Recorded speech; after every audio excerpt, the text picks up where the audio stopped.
ଆଜି ଆମର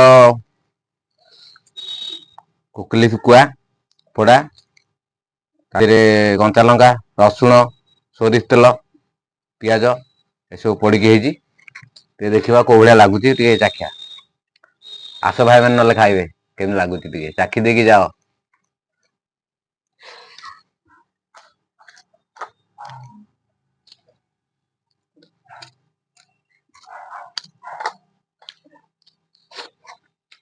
ବଢିଆ ଲାଗୁଛି ଭାଇ।